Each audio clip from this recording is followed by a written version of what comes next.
इंदौर के बंगाली चौराहे के पास एक कॉलोनी में बुधवार सुबह करीब 4 बजे भीषण हादसा हो गया। एक मकान में इलेक्ट्रिक कार चार्जिंग के दौरान हुए शॉर्ट सर्किट में आग लग गई, जिसमें जलकर 7 लोगों की मौत हो गई।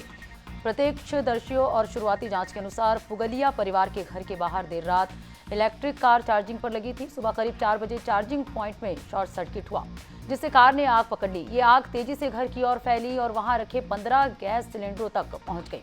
आग लगते ही घर में रखे सिलेंडरों में विस्फोट शुरू हो गया। देखते ही देखते 4 गैस सिलेंडर एक के बाद एक फटे, जिससे पूरा इलाका दहल गया।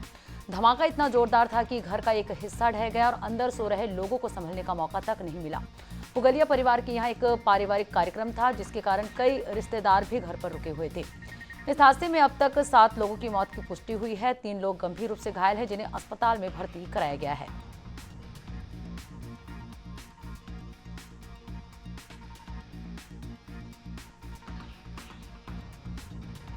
और चलिए इस पे ज्यादा जानकारी के साथ भोपाल ब्यूरो हेड आशीष मंगल सोनिया हमारे साथ जुड़ चुके हैं। आशीष, इंदौर में एक बड़ा हादसा हुआ है, भीषण आग की तस्वीरें सामने आई है, कब की घटना है, क्या वजह सामने आई है?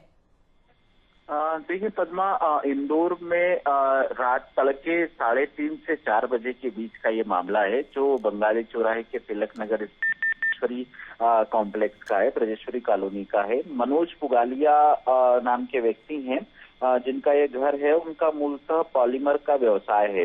उनके यहाँ पारिवारिक कार्यक्रम होने की वजह से कुछ रिश्तेदार भी रुके हुए थे। रात में इलेक्ट्रिक कार चार्जिंग के समय इस पे यहाँ पर विस्फोट की सूचना मिली है।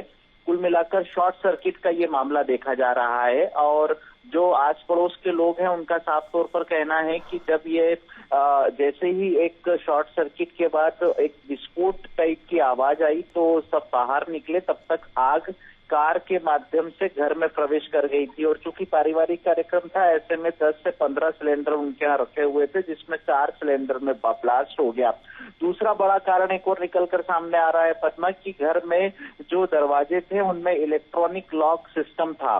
तो लाइट जब विस्फोट हुआ, जब शॉर्ट सर्किट हुई, तो उसके बाद से पावर सप्लाई कट हो गई और इस कारण दरवाजे खोलने में दमकल कर्मियों को और स्थानीय पड़ोसियों को काफी मशक्कत करना पड़ी, जिनके कारण बताया जा रहा है कि उस आग में 7 लोगों की मौत हो गई। 3 लोगों को रेस्क्यू करके बाहर निकाल लिया गया।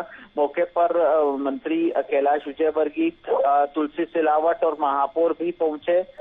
कैलाश विजयवर्गीय ने प्रशासन को एक एसओपी बनाने का निर्देश दिया है कि इस तरह से इलेक्ट्रिक कार चार्जिंग में लेकर या इलेक्ट्रिक स्टेशन को लेकर किस तरह से चार्जर उपयोग करें, और ये तमाम बातें कैलाश विजयवर्गीय ने कही है। इसके साथ ही मौके पर पहुंचे जो पुलिस आयुक्त हैं, उनका साफ तौर पर कहना है कि प्रथम दृष्टया एग्जामिन करने पर यह पाया गया कि इलेक्ट्रिक शॉर्ट सर्किट के कारण ये पूरी आग फैली है। एहतियात के तौर पर प्रशासन ने 2 मंजिल खाली करवा ली है और आसपास के मकानों को भी खाली करवाकर वहां चेक किया जा रहा है, क्योंकि जब ये विस्फोट हुआ तो वहां पर हीट बहुत ज्यादा थी। अब देखने वाली बात ये होगी कि यहाँ पर प्रशासन की तरफ से जो कार्रवाई की गई है, उसके साथ ही एक जानकारी और निकलकर सामने आ रही है पद्मा, कि वहां पर कुछ ऐसे केमिकल रखे हुए थे जिनकी वजह से आग और भड़क गई। तो चूंकि मनोज पुगालिया का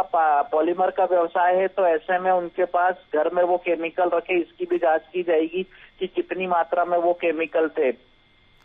बिल्कुल आशीष, एक तरफ तो ये तकनीकी हादसा का रूप दिख रहा है और कहीं ना कहीं जो कमर्शियल सिलेंडर स्टोरेज भी की गई थी, 15 सिलेंडर ब्लास्ट हुए हैं, तो क्या इसकी जांच की गई है? क्या इसको लेकर पहले से जानकारी दी गई थी?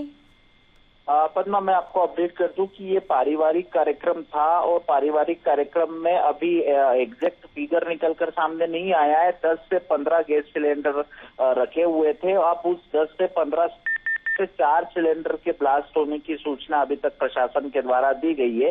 तो ये फंक्शन में इतने सिलेंडर कैसे रखे थे, क्या कार्यक्रम था, कहीं अवैध भंडारण तो नहीं था, इस बात की भी जांच की जाएगी प्रशासन की तरफ से। बिल्कुल आशीष, तो प्रशासन भी अब जो है पूरी तरह से जांच कर रहा है क्या है पूरा मामला। शुक्रिया आशीष, तमाम जानकारी हमसे जुड़ने के लिए।